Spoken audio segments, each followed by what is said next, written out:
नमस्कार साथियों, मैं असलम अली स्वागत करता हूं आपका आपके अपने YouTube चैनल जिसका नाम है एडी एडू लर्निंग। आज हम बात करेंगे राजनीतिक विज्ञान क्लास 11 के चैप्टर नंबर 1 की, जिसका नाम है संविधान क्यों और कैसे।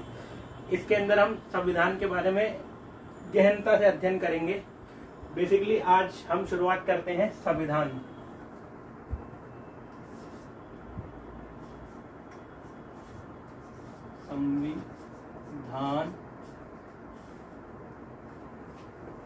संविधान जिसके अंदर हम बात करेंगे सबसे पहले क्या,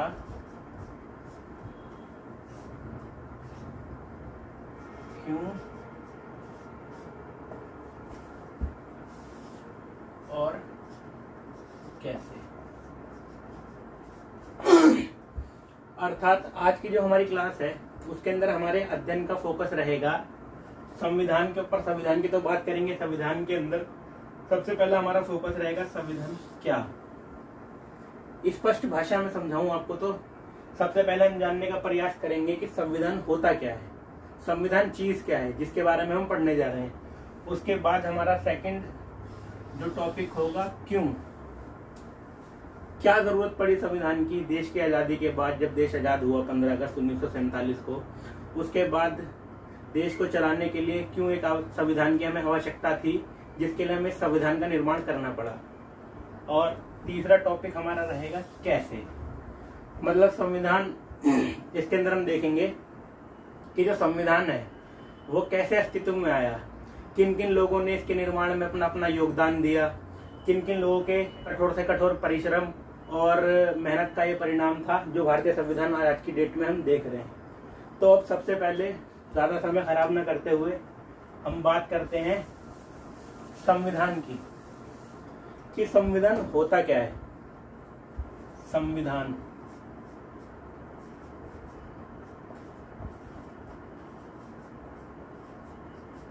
संविधान होता क्या है।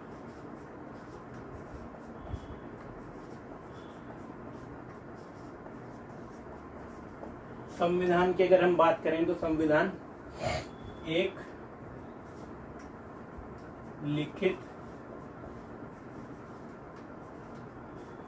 और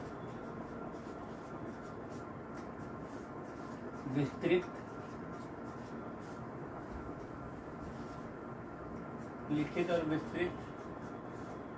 कानूनी दस्तावेज है।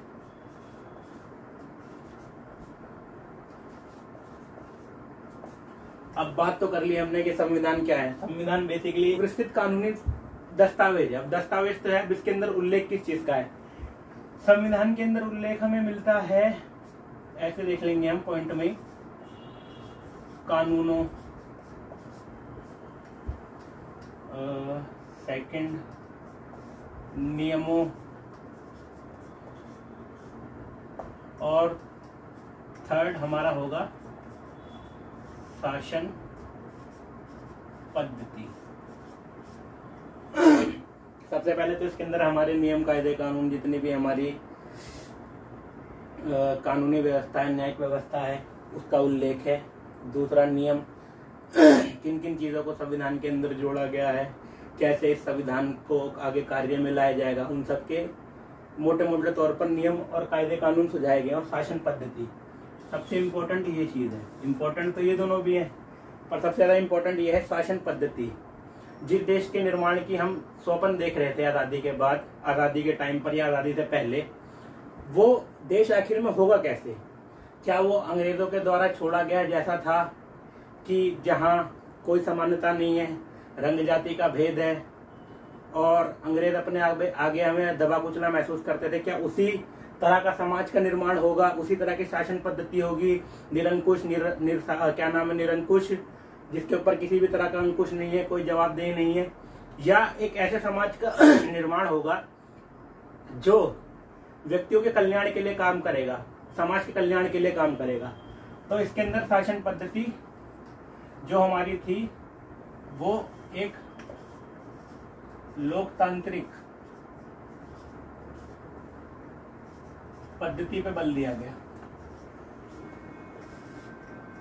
लोकतांत्रिक पद्धति के ऊपर बल दिया, जिससे कि एक क्या नाम है, समाजवादी और धर्मनिरपेक्ष एक समाज की स्थापना हो सके, जहां लोगों द्वारा लोगों के लिए किया गया शासन, यानी कि जिसे हम लोकतंत्र कहते हैं, उस पद्धति को अपनाया गया। अब देख लिया हमने कि संविधान होता क्या है या संविधान क्या है।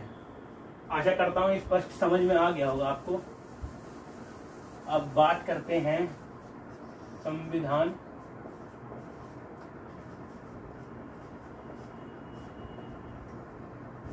क्यों।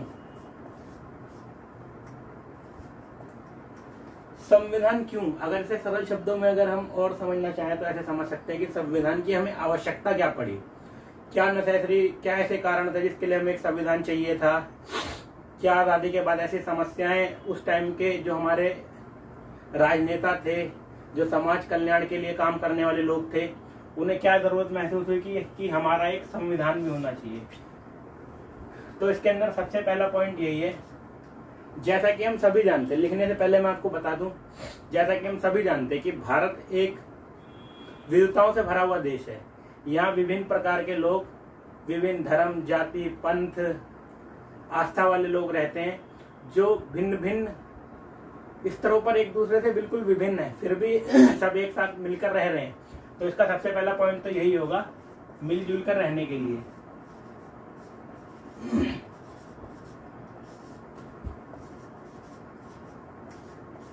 रहने के लिए। और जैसा कि मैंने आपको बताया, मिलजुल के रहने के लिए, और आपको मैंने इलेबोरेट भी करा, जैसे कि विभिन्न धर्मों के, जातियों के, नस्ल के, हर प्रकार के लोग यहाँ पर, कई सारी भाषाएं, कई सारी बोलियां, हर कहते हैं हर 10 किलोमीटर 15 किलोमीटर पर बोली बदल जाती है। तो इतनी विविधतापूर्ण बड़ा देश है। इसी देश में ईद भी मनाई जाती है, दिवाली भी मनाई जाती है, क्रिसमस भी मनाया जाता है, गुरु पूर्व, बैसाखी जैसे त्योहार भी बड़ी धूमधाम से सभी मनाते हैं। तो इस देश की विविधता से तो हम लोग बखूबी परिचित हैं। तो मिलजुल कर रहने के लिए। अब नेक्स्ट पॉइंट है इसका, समाज में शांति एवं व्यवस्था बनाने के लिए। अब संविधान समाज में शांति और व्यवस्था कैसे बनाएगा, मैं आपको बताता हूं। शांति और व्यवस्था। अब इस पॉइंट के अंदर हम देखेंगे शांति और व्यवस्था। जब हमारे पास एक संविधान होगा, लिखित अवस्था में होगा, नियम कायदे कानून पहले से सुझाए गए होंगे हमें, तो समाज में शांति और व्यवस्था होना स्वाभाविक है। एक तरह से कह सकते हैं कि एक सिक्के के दो पहलू हो जाएंगे। शांति है तो व्यवस्था भी अपने आप कायम होगी, और अगर हमारे पास लिखित एक संविधान है, लिखित में हमारे पास सारे नियम कायदे कानून सब चीज है लिखे हुए, तो शांति और व्यवस्था आने से समाज में कोई भी नहीं रोक सकता है। तीसरा सबसे बड़ा पॉइंट, सरकार कह लो या शासन व्यवस्था कह लो, जो भी है, उसका कार्य क्षेत्र और कार्य पद्धति, उस संविधान के अंदर सरकार के या शासन व्यवस्था के जो भी शासक है, जैसे कि हमारे देश में प्रधानमंत्री सर्वोच्च, कहने को तो राष्ट्रपति पद सर्वोच्च है, पर सारे काम प्रधानमंत्री अपनी मंत्री परिषद के साथ मिलकर करता है। तो हम ये देखेंगे कि उस सरकार का या चुनी व्यवस्था का कार्य क्षेत्र क्या है, किन किन क्षेत्रों में वो काम करेगा, या उसकी कार्य पद्धति कैसी होगी। अब कार्य पद्धति में जवाबदेही होगी उसकी लोगों के प्रति, या निरंकुश होगा, किसी का अंकुश ही नहीं होगा, एक तानाशाही जिसे कहते हैं। और कार्य क्षेत्र, किन किन क्षेत्रों में काम करेगा, सामाजिक कल्याण में, सामाजिक न्याय में, और सबका साथ सबका विकास वाली जो भावना होती है, सबको साथ लेकर चलने वाली भावना होती है, उन चीजों को लेके। तो इसमें हम समझ सकते हैं सरकार की शासन व्यवस्था। इसके कार्य से लास्ट और इम्पोर्टेंट पॉइंट इसके अंदर ये है, केंद्र और राज्य सरकार के बीच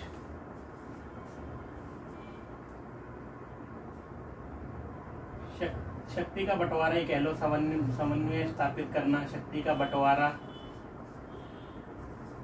एक ही बात हो गई कि अधिकार क्षेत्र किसके कहाँ तक है।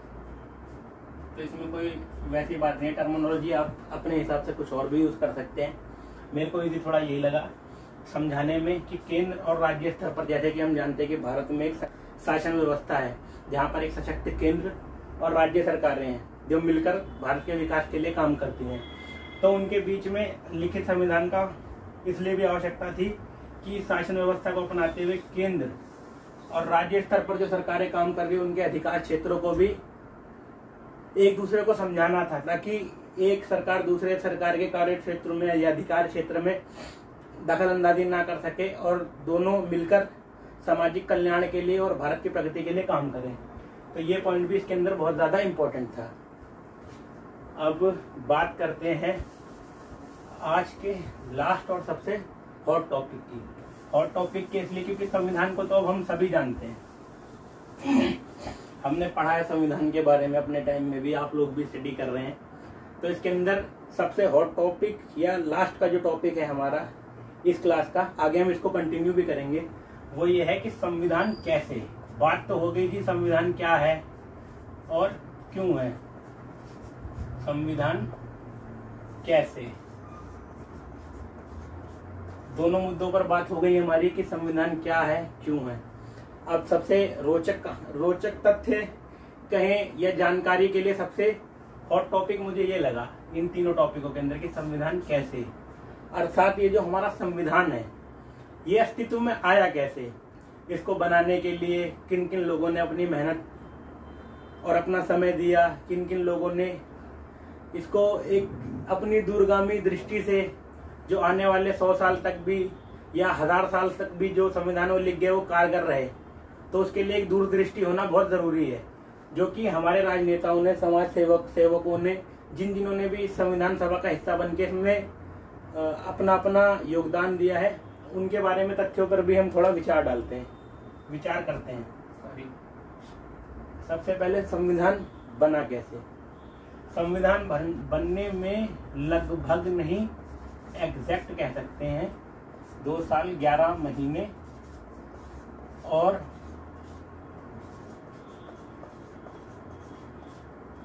18 दिन का समय लगा। अब जैसे कि दोस्तों आप देख सकते हैं, इससे स्पष्ट हो रहा है कि 2 साल 11 महीने और 18 दिन, लगभग 3 साल का कम नहीं होते, एक बहुत लंबा अरसा हो गया। उतने दिनों तक इसकी लगातार बैठकें चलती रहीं, लगातार संविधान सभा में जो चुने हुए निर्वाचित सदस्य थे, चाहे वो देशी रियासतों से आए थे या वो अंग्रेजी शासित रियासतों से थे या स्वायत्त प्रांत भी थी कुछ टाइम भारत में, उनसे थे, उन सबसे प्रतिनिधियों को चुना गया। उन सभी ने मिलकर संविधान सभा का गठन करा। संविधान सभा ने संविधान निर्माण में सबसे बड़ा योगदान अगर किसी का है तो वो है संविधान सभा का। ये भी एक महत्वपूर्ण बात है, इसको आप लोग अपने आइडिया में रखें। संविधान सभा सबसे ज्यादा वाइटल रोल इसी सभा का था, क्योंकि इसमें हर तरह के व्यक्ति को वो जिस भी तरीके से हमारे समाज को रिप्रेजेंट करता था, चाहे धार्मिक रूप से, चाहे सांस्कृतिक रूप से, चाहे पिछड़े समाज की दृष्टि से देख लें, या और भी जिन सब चीजों से हमारा समाज बनके आज बना हुआ है, उन सब चीजों का प्रतिनिधित्व करते हुए यही लोग, इन सब लोगों ने मिलकर संविधान सभा का निर्माण करा था। संविधान सभा की जब बात कर रहे हैं तो इसकी पहली बैठक जो थी वो हुई थी दिसंबर 1946 में। इसकी पहली बैठक हुई थी जिसके अंदर सभी ने हिस्सा लिया और अपने अपने विचार रखे और संविधान निर्माण की प्रक्रिया शुरू हुई। धीरे धीरे ये प्रक्रिया चलती रही और इसकी आखिरी बैठक जो थी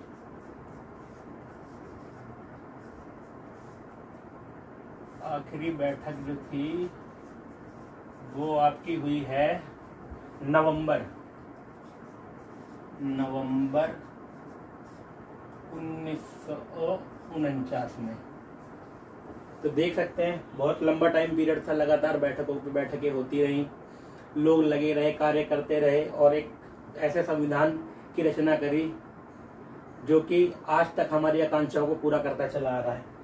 और इसमें लगभग इसकी बैठकें जो थी वो लगभग 166 बैठकें हुई थी इसमें। समझ रहे दोस्तों, ये नहीं है कि कोई हवाई बात है या आज विचार बनाया और कल हो गया। अब आप इससे भी देख सकते हैं किसी भी एक चीज को लेकर 166 बैठकें जो है, मीटिंग्स जो है वो कम नहीं होती हैं। तो यानी इससे हम स्पष्ट रूप से समझ सकते हैं कि कितनी गहनता से विचार करा गया, चीजों को समझा गया, लिया गया और परिवेश की आकांक्षाओं को, सभी की अपेक्षाओं को पूरा करने की पूरी कोशिश की गई। अब लास्ट में बात करेंगे संविधान सभा की, जिसकी हम बात कर रहे हैं कि सभी मेंबर्स चुन के आए थे, चाहे वो देसी रियासतों से थे, चाहे अंग्रेजों के अधीन जो रियासतें थी या भी कुछ स्वायत्त प्रांत भी थे, उनसे आए थे। इस संविधान सभा की अध्यक्षता किसने की, ये अपने आप में एक रोचक तथ्य है। सभा के अध्यक्ष जो थे डॉक्टर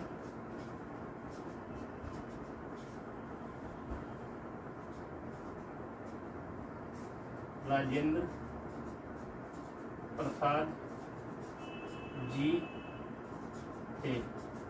तो इस संविधान सभा के जो अध्यक्ष थे वो डॉक्टर राजेंद्र प्रसाद जी थे। इन्हीं की अध्यक्षता में सभी मीटिंगें हुई।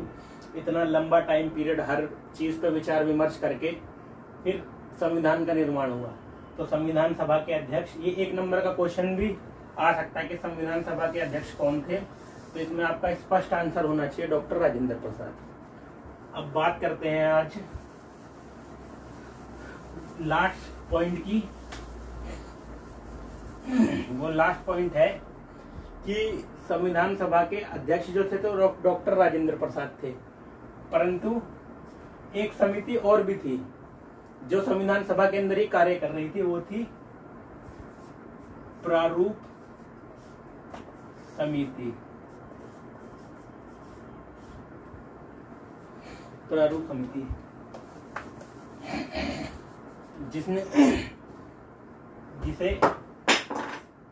जिसने ड्राफ्टिंग भी की थी हमारे संविधान की।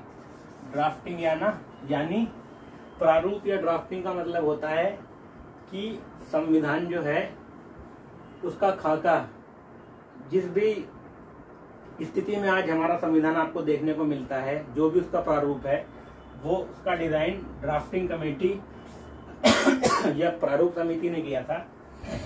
जिसके अध्यक्ष कौन थे? जिसके अध्यक्ष थे डॉक्टर भीमराव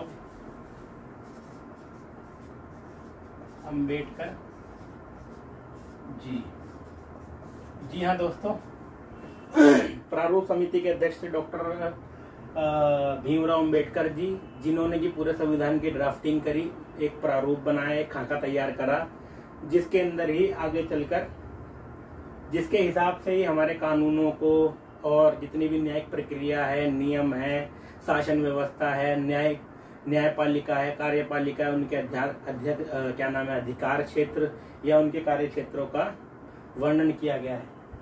तो आज का हमारी क्लास यहीं तक की थी। आशा करता हूं कि आपको टॉपिक समझ में आया होगा और बहुत जल्द हम इसका सेकंड पार्ट लेकर आपके सामने प्रस्तुत होंगे। धन्यवाद।